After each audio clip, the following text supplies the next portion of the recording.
Ok, amén. Vamos a seguir meditando en nuestra clase de Apocalipsis. Y bueno, la semana pasada tuvimos una clase muy interesante, ¿verdad? Que yo la titulé Una visión de Jesús. Y algo que yo les preguntaba al inicio de la clase es cómo se imaginaban a Jesús, ¿cierto? Que pensaran por un momento en la persona de Jesús. Y cada uno de ustedes, ¿verdad? Me lo pensó. Creo que no compartieron nada en específico, pero cada uno de ustedes pensó cómo se imaginaría, ¿verdad? Cómo se imaginaba Jesús. Y después, ¿verdad? Después analizamos y vimos un poco cómo fue, ¿verdad? Que Jesús se imaginó o cómo fue que Jesús vio perdón, cómo fue que Juan vio a Jesús, cómo es que Juan se imaginó a Jesús o tuvo la visión de Jesús, cuál fue la visión que Juan tuvo de Jesús.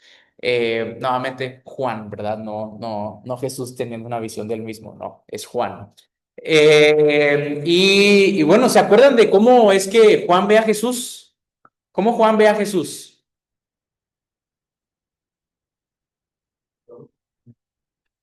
Ok, muy bien, ahí está una descripción. Sus ojos como llama de fuego. ¿Qué más?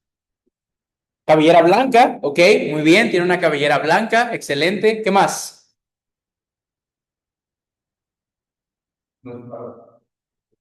Ok, muy bien, hay una espada, ¿verdad? Que sale de su boca, excelente. Muy bien, sus pies de bronce, excelente. Esa es la forma, ¿verdad? Eso es cómo funciona, los pies de bronce. ¿Qué más?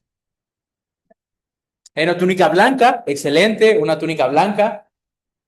¿Qué más? ¿Qué se acuerdan? ¿Qué les llamó la atención? Ok, lleva un cinto, ¿verdad? En el pecho, un cinto de oro, excelente. ¿Qué más? Ok, muy bien. La voz es como el estruendo, ¿verdad? De muchas aguas. Déjenme ver cómo exactamente es la frase que tiene. Ok, sí, su voz como un estruendo de muchas aguas, sí, era así. Un estruendo de muchas aguas, sí. O sea, la cuestión es que su voz es así muy fuerte, ¿verdad? Muy potente, muy potente. ¿Qué más? ¿Todavía hay más? Ok, en la mano derecha tiene Jesús 7 estrellas. Excelente. ¿Qué más? ¿Se acabaron ya? ¿No?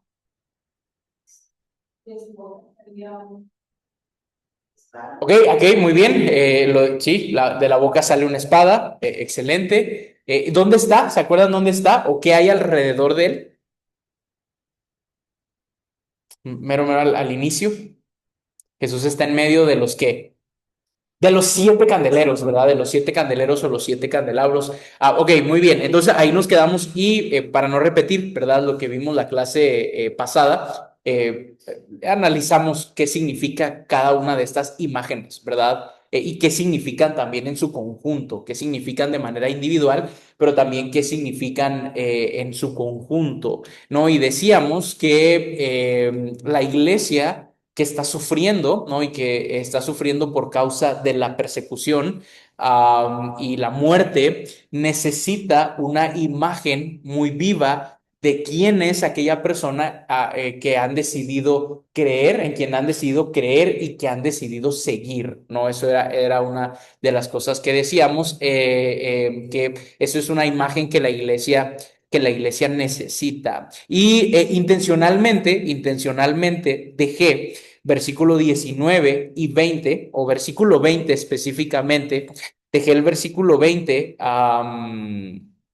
eh, para analizar el día de hoy, que está relacionado de alguna manera también con el mensaje que viene después en el capítulo 2. Entonces, vamos a leer el Apocalipsis capítulo 1 versículo 20 19 y 20. Vamos a empezar desde el 19 y el 20. ¿Ok? ¿Lo tenemos? Muy bien. Dice, escribe las cosas que has visto, esto es Jesús hablando, escribe las cosas que has visto y las que son y las que han de ser después de estas. El misterio de las 7 estrellas que has visto en mi diestra y de los 7 candeleros de oro. Las 7 estrellas son los ángeles de las 7 iglesias y los 7 candeleros que has visto son las 7 iglesias. Voy a leer eso nuevamente. Las 7 estrellas son los ángeles de las iglesias y los 7 candeleros que has visto son las 7 iglesias. Entonces, algo muy interesante en este versículo y vamos a ver más adelante que es interesante en unos más adelante también, es el hecho de que Apocalipsis en muy pocas ocasiones interpreta para nosotros. Eso quiere decir que se nos dice la explicación de una imagen en específico. Por ejemplo, hay muchas descripciones que se dan acerca de Jesús, porque ustedes las mencionaron, ¿no? La cabellera blanca, la túnica blanca, el cinto de oro, ¿verdad? En el pecho, los pies, ¿verdad? En bronce, etcétera, etcétera. Y nosotros tuvimos que hacer un trabajo de interpretación, es decir, yo les tuve que explicar qué significa cada una de estas imágenes y el trabajo de interpretación consistía en ir al Antiguo Testamento para poder comprender qué significan cada una de estas imágenes en la visión que Juan tiene sobre Jesús y que nos dice sobre Jesús. Por ejemplo, qué significaba que Jesús tuviera los cabellos blancos y que tuviera la túnica blanca. ¿Se acuerdan qué significaba eso? ¿De qué nos hablaba eso sobre Jesús? La pureza, muy bien, es una cosa, y que está relacionado con qué. Ajá, muy bien. ¿Y con qué figura está relacionada en el Antiguo Testamento? ¿Quiénes tenían túnicas largas, blancas y tenían un cinto? Con los sacerdotes, ¿verdad? Entonces, esa imagen nos habla acerca del sacerdocio o la función sacerdotal que Jesús tiene. Ustedes lo saben, ¿verdad? Pero que la función del sacerdote era el medio, era el intermediario entre Dios y el pueblo. Y es la misma función que Jesús cumple, ¿no? Es nuestro intermediario entre Dios y nosotros. Entonces, cada una de estas imágenes tuvimos de alguna manera que ir al Antiguo Testamento para buscar una explicación y poder comprender qué significan. Sin embargo, ¿verdad? En el versículo 20, esto es una de las pocas veces en el cual el libro de Apocalipsis mismo nos explica qué significan las imágenes. Y en este caso, ¿verdad? Se nos da la explicación de dos imágenes que se nos había hablado previamente en la visión de Jesús. ¿Cuál es esa explicación? Bueno, dice al inicio, ¿verdad? El capítulo o de esta sección de la visión de Jesús, se nos dice que Jesús está en medio de 7 candeleros, y entonces el versículo 20 nos da la explicación y nos dice que esos candeleros significan. ¿Y qué significan? Son las 7 iglesias, exactamente. Entonces Jesús está y se visualiza en medio de las 7 iglesias y son las 7 iglesias a las cuales se les va a dar un mensaje. Jesús les va a dar un mensaje. Ustedes lo saben, ¿no? Y nuevamente tenemos el número 7, ¿verdad? 7 iglesias, 7 candelabros, 7 espíritus, lo hablamos la semana pasada. Y después también se nos da la explicación de otra imagen. ¿Cuál es esa explicación? ¿Cuál es la imagen y cuál es la explicación?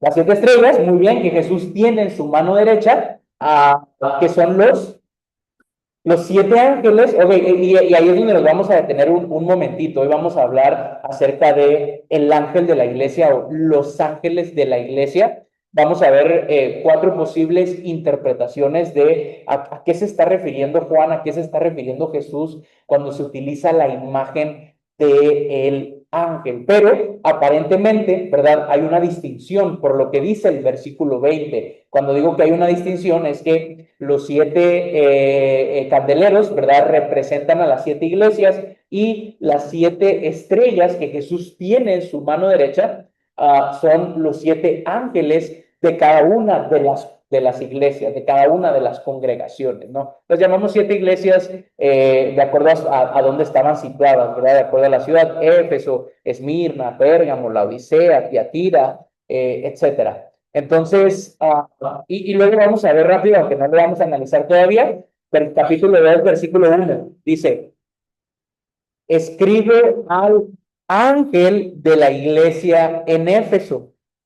Después, si van al 8, dice, escribe al ángel de la iglesia en Esmirna.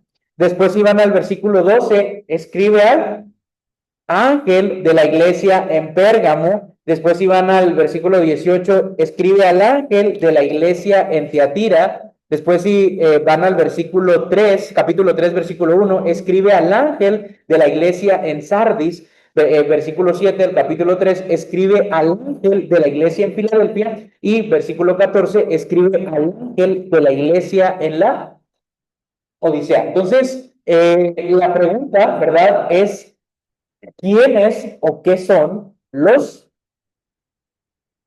ángeles o por qué aparentemente hay una distinción entre la congregación y el ángel de cada congregación.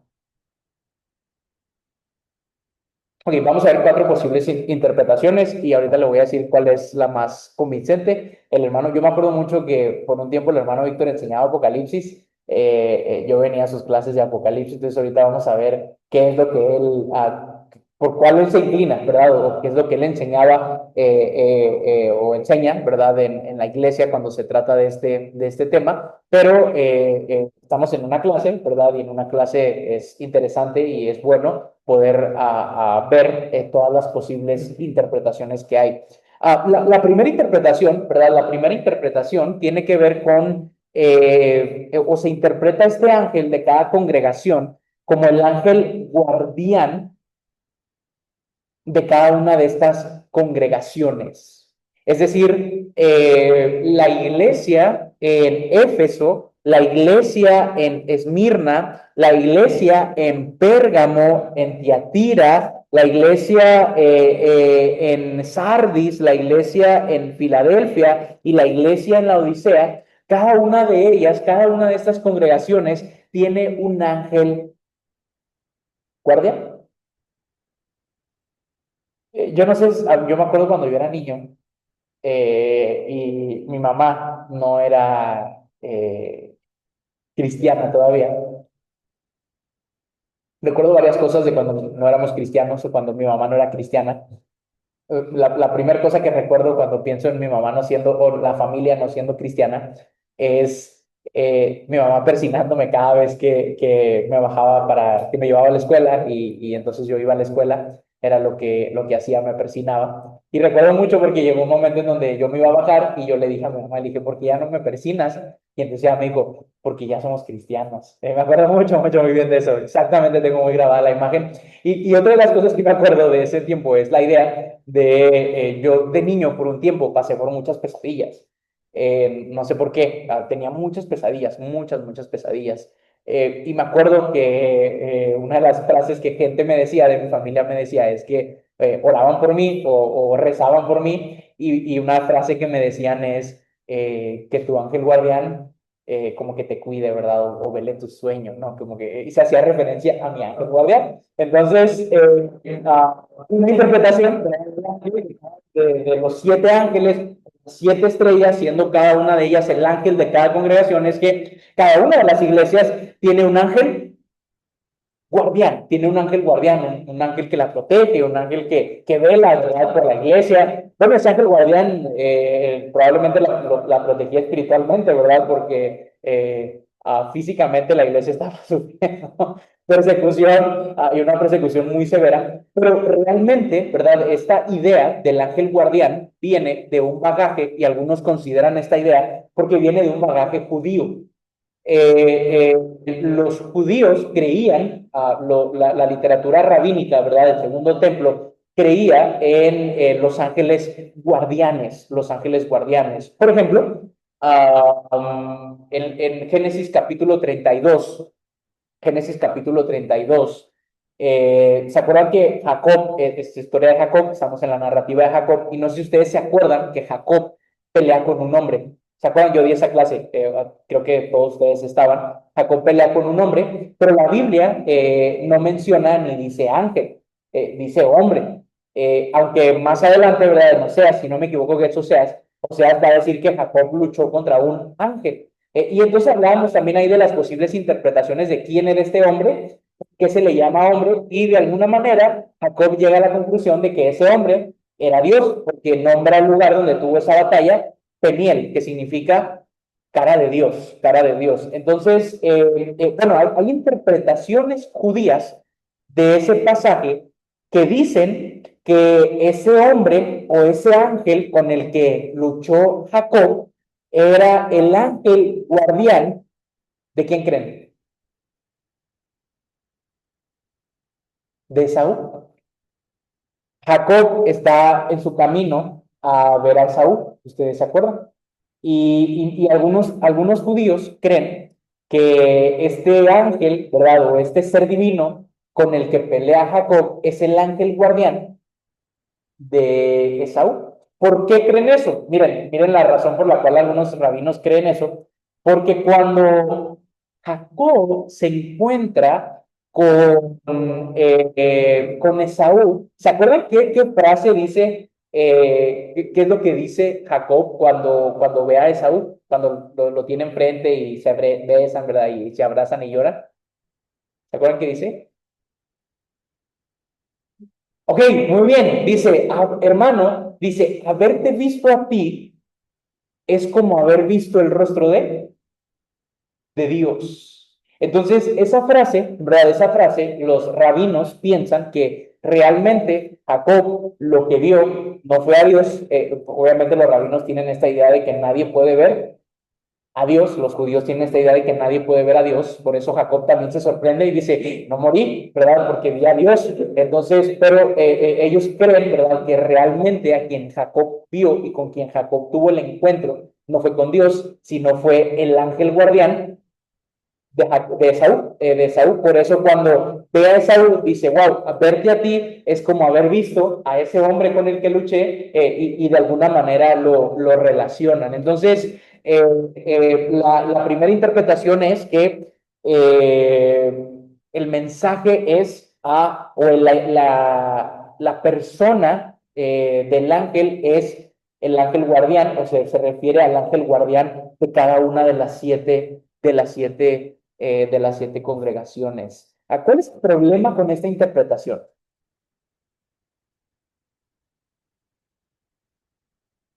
¿Cuál podríamos decir que esta interpretación no podría convencernos o tiene un problema?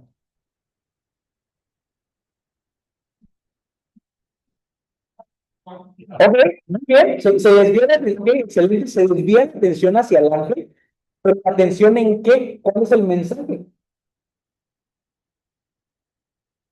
Ajá,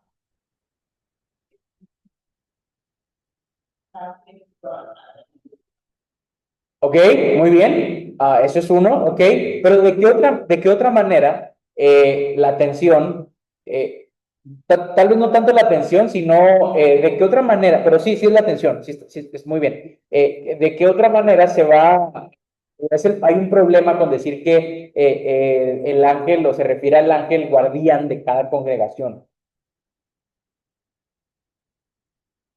Bueno, para no estar adivinando, ¿verdad? En cada mensaje a cada una de las iglesias hay elogios y ¿qué más hay? Y reprensión.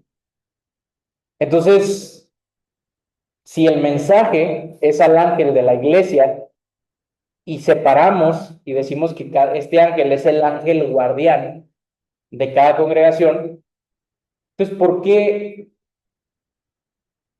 los elogios y las reprensiones a cada una de las iglesias son dirigidas al ángel guardián? No tiene lógica, no tiene sentido. ¿Por qué la responsabilidad de los elogios y de las quejas o de las reprensiones, vamos a llamarlo así, quejas se escucha un poquito raro, y de las quejas van hacia el ángel y no a la iglesia misma? ¿Ok? Esa es la primera interpretación. La segunda interpretación, ¿verdad? Es que ángel únicamente se refiere. ¿Qué significa la palabra ángel? Un mensajero. ¿Ok? Entonces, actualmente, ¿verdad? Si a usted le dicen un ángel o le hablan de un ángel, ¿en qué piensa? ¿En un ser celestial o en una persona que se llame ángel? Esas son las dos cosas en las que usted piensa, ¿verdad? Usted piensa en alguien que se llame ángel o usted piensa en un ser celestial, ¿verdad? En un ángel, literalmente, que no sabemos cómo son los ángeles, pero no sé si se lo imagina con alas, se imagina una pastorela a lo mejor, o algo así. Esa es la visualización que tenemos de los ángeles. Ok, pero realmente, ¿verdad? En el mundo antiguo, la palabra ángel no solamente se usaba para un ser espiritual, también se usaba para quienes, aquellas personas que eran mensajeros. ¿Y quiénes eran los mensajeros? Pues los encargados de ir y transmitir un mensaje. Es decir, usted contrataba, venía, ¿verdad? Y quería mandar un mensaje, y entonces contrataba un ángel o contrataba un mensajero, y entonces le encomendaba, ¿verdad? Ve y dile esto, esto y esto a tal persona, y entonces se mandaba, ¿verdad? A este mensajero.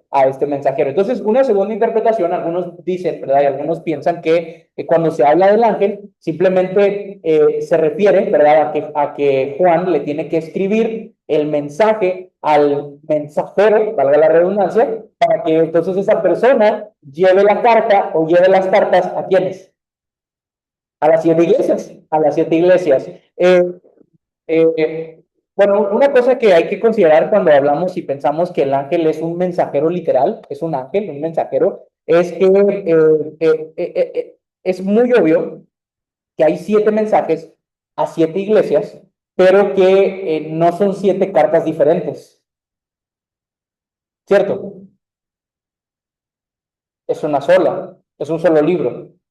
Entonces, no es probable que se esté refiriendo, ¿verdad? Jesús se esté refiriendo como a un mensajero como tal. Y también no tenemos evidencia, ¿verdad? No tenemos evidencia que Juan hayan necesitado como mensajeros para llevar este libro, llevar esta carta a las iglesias. El versículo, ¿dónde está? Capítulo 1, versículo 9, dice yo, Juan, y luego se brincan un poquito, estaba en la isla llamada Patmos. Los que saben griego, ¿verdad? Dicen que este verbo es mejor traducido como estuve. ¿Qué significa o qué quiere decir estuve? Que ya no, que ya no está, que ya no está ahí. Entonces, que cuando eh, Juan, ¿verdad? De alguna manera, escribe este libro o escribe esta carta, como quieran llamarlo, por lo menos la introducción, por lo menos la revelación la tiene en Patmos, pero por lo menos el inicio de la carta probablemente la escribe un poco después de que ya no está ahí, de que ya no está ahí, porque él dice estuve, no estoy. Entonces, ok, esta es la segunda interpretación. La tercera interpretación, que era una interpretación, creo que es por la que yo más me inclino. No sé, ¿verdad? ¿Qué piensan ustedes? Pero la tercera interpretación es que los ángeles, o perdón dicho, el ángel de cada iglesia se refiere a los obispos, a los ancianos o a los líderes de de las iglesias, de las congregaciones. ¿Ok? Esa es una tercera. O sea que cuando el escritor Jesús dice, ¿verdad? Escribe al ángel, lo que se está diciendo es, escríbele a los líderes de la iglesia. Ok, entonces usted va a pensar, pero entonces el mensaje es para los líderes y no tanto para toda la congregación.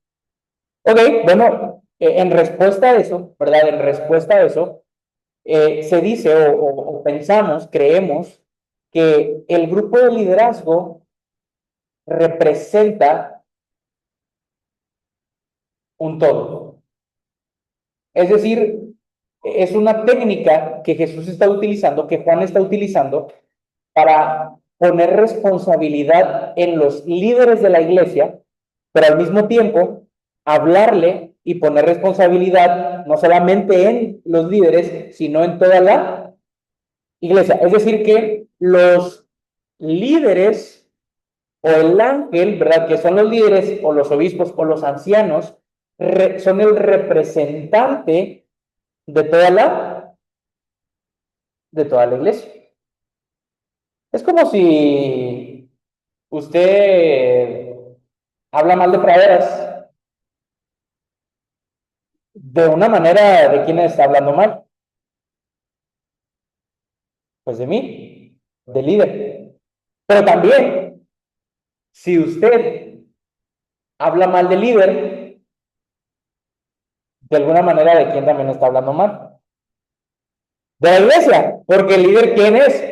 Es la cara, es el representante. Si mi reputación está dañada, ¿de quién más va a estar dañada la iglesia? ¿De quién más va a estar dañada la reputación? De la iglesia, de alguna manera, cuando digo la reputación dañada me refiero así como algo fuerte, ¿verdad? No sé, si de repente yo, no sé, hago algo muy malo, ¿verdad? Me meto en problemas legales, hasta algo tan malo que me mete en problemas legales, yo voy a estar, mi imagen se va a dañar, pero automáticamente, ¿verdad? ¿Qué creen que van a poner en las noticias? El predicador de la iglesia. Y entonces, ¿a quién no va a llevar de encuentro? A la iglesia, me voy a llevar. Es lo mismo, si usted ve a un político, ¿verdad? A un político y se habla mal de un político, automáticamente, ¿de quién más se está hablando mal? De todo México. Vamos todos, desde el país. ¿Por qué? Porque él es el representante. Entonces, pero obviamente también se pone responsabilidad y hay una concientización, perdón, en el liderazgo. Entonces, lo que Juan está haciendo, lo que Jesús está haciendo es dirigirse a los líderes de la iglesia, al ángel de cada una de las iglesias, pero al dirigirse al representante, automáticamente también se está dirigiendo a quienes, a toda la iglesia, de tal manera que la responsabilidad no es únicamente de quién, del líder, sino también las responsabilidades de quién, de la iglesia por completo, de la iglesia por completo. Y ahí vamos a decir así, ¿verdad? Que el autor o Jesús mata dos pájaros de un tiro. Hay concientización en el grupo de líderes que están haciendo como líderes, pero también hay concientización para la iglesia, y que están haciendo como iglesia, que están haciendo como iglesia. Y la cuarta interpretación, ¿verdad? La cuarta interpretación es que el tú singular, si ustedes se fijan, se habla del ángel y se le dirige a la congregación o a las congregaciones como tú, segunda persona singular. Nunca se dice ustedes, nunca se dice todos ustedes. No, no, si se fijan, ¿verdad? En el versículo 2 del capítulo 2 dice, yo conozco tus, no sus obras. Y yo conozco tu arduo trabajo, no su arduo trabajo. Entonces, algunos piensan, ¿verdad?, que el tú singular del ángel personifica la totalidad de la iglesia y que Juan o Jesús está utilizando, en este caso Juan, está utilizando una técnica literaria en la cual le está hablando, ¿verdad?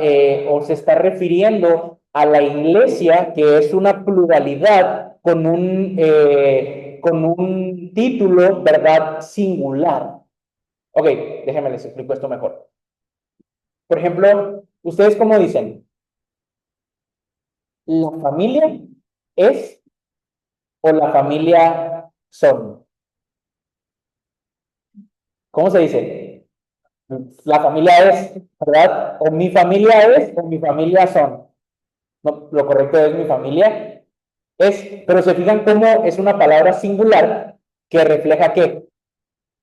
Una pluralidad, exactamente, hay una pluralidad en la palabra. Entonces, prácticamente la cuarta interpretación es que Juan está utilizando una técnica literaria para tener un título singular que realmente refleja una pluralidad. Esto cabe dentro de esta misma interpretación, el ángel se refiere a el aspecto espiritual de la iglesia. Porque se fijan que Jesús está en medio de 7 candelabros, 7 candeleros. ¿Y qué significan esos candeleros? Las iglesias. Y después Jesús en su mano derecha tiene 7 estrellas. ¿Y qué significan esas 7 estrellas? El ángel de cada iglesia. Entonces, algunos creen, ¿verdad?, que lo que está pasando aquí es que los candeleros, ¿verdad?, se refiere al aspecto terrenal, físico de la iglesia, los aspectos físicos y terrenales de la iglesia, mientras que cuando el texto dice, Juan dice que Jesús le está hablando al ángel de la iglesia, se está refiriendo a la parte espiritual de la iglesia. Por ejemplo, en el mensaje que vamos a leer a Esmirna, dice, ok, déjenme ver si es Esmirna.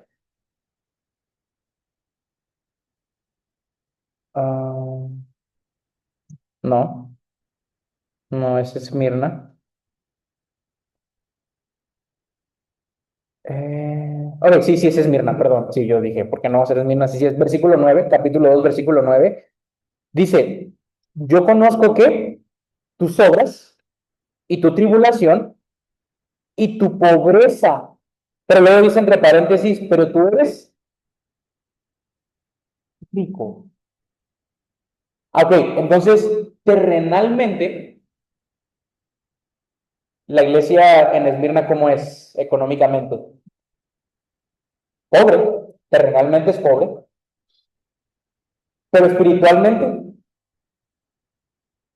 es una iglesia rica. Entonces, aparentemente, ¿verdad? En este mensaje aparece una diferenciación entre lo que es la realidad física de la realidad espiritual. Entonces, algo parecido sucede cuando el mensaje se está dirigiendo al ángel de la iglesia. Eso quiere decir que cuando el autor dice, escribe al ángel, o cuando Jesús dice, escribe al ángel, se está hablando de la vida espiritual o del aspecto espiritual de la iglesia, de la congregación. Y dentro de esta última, ¿verdad? Voy a decir este dato y luego después voy a dejar lugar para participar porque ya se acabó el tiempo. ¿Saben por qué? Creo que no se los dije, pero ¿saben por qué los emperadores se declaraban a ellos mismos dioses cuando morían? O bueno, no ellos mismos, ¿verdad? Pero los declaraban dioses cuando ellos morían. Eh, los romanos y de hecho también los griegos creían que en cada uno de los humanos, de cada uno de nosotros, o en algunos de los humanos, no en todos, había un genio. Ok, no es un genio de la lámpara ni nada así. Cuando decían genio, ellos creían que cada uno de nosotros había un pedacito divino, un aspecto divino. De hecho, por eso tenemos mitología de semidioses. ¿Quién era un semidios, por ejemplo? Hércules era un semidios. Aquiles era un semidios también. ¿Quién más? Perseo, ajá, este tipo que tiene hasta películas, a Percy Jackson, que es el hijo de, bueno, yo porque las películas, ¿verdad? Por eso lo menciono así, pero que es hijo de Poseidón, ¿verdad? Con una humana. Entonces, pero ellos creían, ¿verdad? Ellos creían que en cada uno de nosotros había como un genio que es como un aspecto divino. Y ellos creían, ¿verdad? Que como que ese aspecto divino crecía más o era mayor cuando esta persona hacía cosas o acciones dignas, como por ejemplo que tenía una buena reputación, que moralmente era buena, que tenía poder político, tenía poder económico, y entonces esa era una de las razones, ¿verdad?, por las cuales después de que morían a los emperadores se les declaraba, ¿verdad?, como un dios y se le adoraba al emperador. Pero no se le adoraba como ellos decían, ¿verdad? Vamos a ofrecer culto al genio del emperador. Quiere decir al aspecto divino del emperador. La cuestión es, ¿verdad?, que quien se declara como una deidad en persona, vivo, es Domiciano, que es el que está persiguiendo cruelmente a los cristianos. Entonces, había esta diferenciación, ¿verdad?, entre el ser humano y el aspecto del genio o el aspecto divino que hay en cada uno, que hay en el emperador. Entonces, cuando se iba, ¿verdad?, y se adoraba en el culto, ¿verdad?, imperial, se adoraba al emperador, pero se adoraba al genio del emperador, es decir, a la parte divina del emperador. Entonces, algunos piensan, ¿verdad?, que cuando Jesús y Juan le habla al ángel de la iglesia es como una alusión y una contraposición al culto al emperador, y eso quiere decir, ¿verdad?, que se hace esta separación o esta dualidad entre la iglesia terrenal y el aspecto espiritual de la iglesia, y por eso se utiliza el término escribe al ángel, que se escribe al aspecto divino, ¿no? Al ser divino de cada una de las congregaciones, este mensaje. ¿Ok? ¿Cuál interpretación? Ahora sí que es la buena. ¿Cuál piensan? Ajá. ¿Cuál es la tercera, hermano Víctor? Recuérdenos cuál es la tercera. Díganos.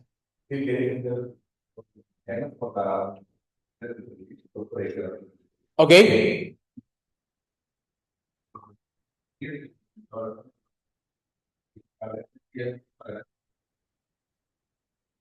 Ok. Ok, muy bien. ¿Qué piensan los demás? Excelente. Yo les dije que yo esa era por la interpretación que yo más me inclinaba, que es pensar en el ángel como el grupo de liderazgo. Y obviamente, ¿verdad? Teniendo en cuenta que eso no exime, digámoslo así, a la iglesia de su responsabilidad tampoco. O sea, ¿por qué? Porque el mensaje es a la iglesia completa, pero se dirige especialmente al ángel, al grupo de liderazgo, porque el liderazgo es el que representa a la totalidad de la iglesia. Es como el rey, como cuando un rey, ¿verdad? Hay un mensaje a un rey, pero bueno, el rey realmente es quién, el representante, es uno representando el todo. ¿Qué piensan los demás?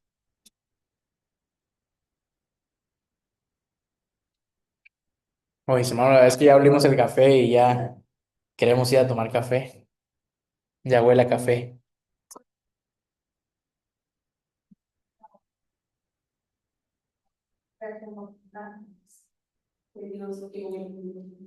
Ok, ok, muy bien. Es interesante, no lo había pensado, es una interpretación interesante, pero podría ser, excelente, excelente. Creo que las que no están como mal, o que no son malas interpretaciones, es la tercera y la cuarta. Creo también que hay algo, ¿verdad? Una de las cosas que vamos a aprender en Apocalipsis es que los símbolos a veces no solo significan una sola cosa. A veces el autor pone un símbolo o hay un símbolo, ¿verdad?, que Juan tiene, pero ese símbolo no tiene un solo significado, tiene varios. Y a veces nosotros desgastamos mucho nuestras fuerzas, ¿verdad?, para saber cuál es el verdadero, pero especialmente en el Apocalipsis, a veces un símbolo puede tener diferentes significados y el autor lo quiso así intencionalmente como para dar más fuerza al mensaje que estaba transmitiendo. Entonces, creo, ¿verdad?, que pensar que es una técnica literaria en el que una singularidad representa una pluralidad, es algo bueno, acompañado, ¿verdad?, también de que se está hablando del liderazgo, ¿verdad?, como también una singularidad que representa una totalidad. Y obviamente, ¿verdad? Obviamente que esto es un análisis espiritual de las iglesias, como lo dice el mensaje de Esmirna. Eres pobre, pero hay un elogio. Le dice, pero ante mis ojos, ¿qué eres? Eres rico, eres una iglesia rica. Entonces, podemos ver iglesias ostentosas, ricas, que ante nuestros ojos, pero probablemente ante los ojos de Dios son iglesias pobres espiritualmente y puede estar al revés también la situación, ¿verdad? Podemos ver a una iglesia pobre y decir, ay, mira, pobrecitos, pero espiritualmente ser personas ricas. Y en la vida también, ¿no? En la vida también. Entonces, bueno, a dejarle, vamos a dejarle por aquí.